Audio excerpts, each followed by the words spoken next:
जलज्जलप्रवाहपावितस्थले कलेवलम्ब्य लम्बितां भुजङ्गतुङ्गमालिकां डमड्डमड्डमड्डमन्निनादवर्धमर्वयं चकार चण्डताण्डवं तनोतु नः शिवः शिवम्। जटाकटाह सम्भ्रम भ्रमन्निलिम्ब निर्झरी विलोलवीचि वल्लरी विराजमान मूर्धनि धगद्धगद्धगज्ज्वलल्ललाट पट्टपावके किशोर चन्द्रशेखरे रति प्रतिक्षणं मम। धराधरेन्द्रनन्दिनी विलासबन्धु बन्धुरस्फुरद्दिगन्त सन्तति प्रमोदमान मानसे कृपाकटाक्ष धोरणी निरुद्ध दुर्धरापदि क्वचित् दिगम्बरे मनो विनोद मे तु वस्तुनि। जटाभुजङ्ग पिङ्गलस्फुरत्फणामणिप्रभा कदम्ब कुङ्कुमद्रव प्रलिप्त दिग्वधूमुखे मदान्ध सिन्दूरस्फुरत्वगुत्तरीय मेदुरे मनो विनोदमद्भुतं बिभर्तु भूतभर्तरी। सहस्रलोचन प्रभृत्य शेषलेख शेखर प्रसून धूलिधोरणी विधूसराङ्घ्रिपीठभु भुजङ्गराजमालया निबद्ध जाटजूटक श्रियै चिराय जायतां चकोर बन्धुशेखर। ललाट चत्वरज्ज्वल धनञ्जय स्फुलिङ्ग भानिपीत पञ्चसायकं नमन्निलिम्पनायकं सुधामयूखलेखया विराजमान शेखरं महाकपालि सम्पदे शिरोजटालमस्तु नः।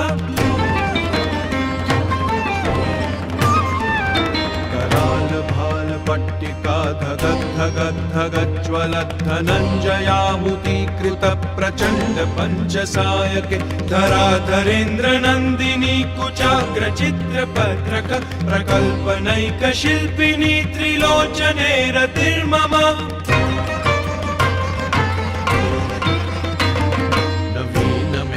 मण्डली निरुद्ध दुर्धर स्फुरत् कुहूनिशीतिनीतम प्रबन्धबद्ध कन्धर निलिम्प निर्झरीधरस्तनोतु कृत्ति सिन्दूर कलानिधान बन्धुर श्रियं जगत्तुरन्धर।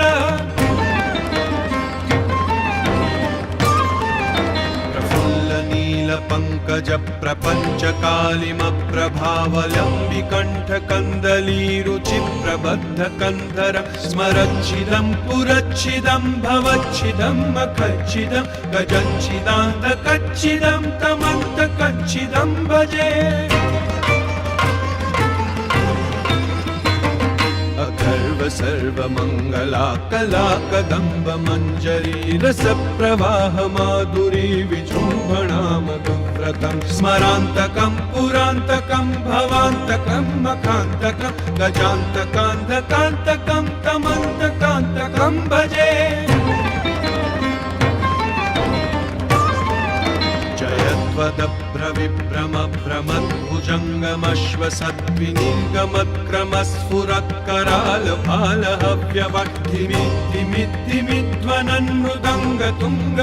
भ्रमभ्रमभ्रमद्भुजङ्गमश्वसद्विनिर्गमत्क्रमस्फुरत्करालभालहव्यवद्धिमिद्धिमिद्वनन्नुदङ्गतुङ्गमङ्गलध्वनिक्रम प्रवर्तित प्रचण्ड ताण्डव शिव।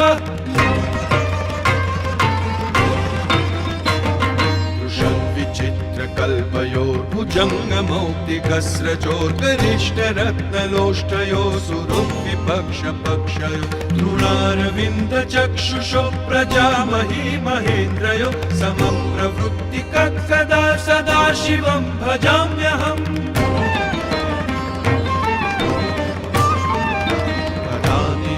निर्झरी निकुञ्जकोटरे वसन् विमुक्त दुर्मतिः सदा शिरस्थमञ्जलिं वहन् विलोललोललोचनो ललाम भाललग्नक शिवेति मन्त्रमुच्चरन् कदा सुखी भवाम्यहम्।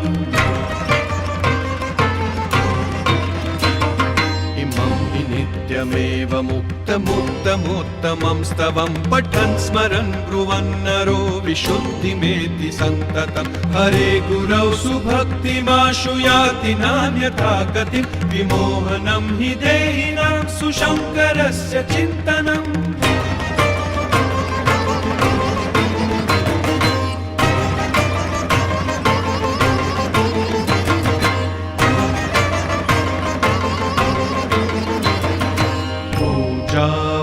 पूजावसानसमये दशवक्त्रगीतं यः शम्भुपूजनपरं पठति प्रदोषे तस्य स्थिरां रथगजेन्द्रतुरङ्गयुक्तां लक्ष्मीं सदैव सुमुखीं प्रददाति शम्भुः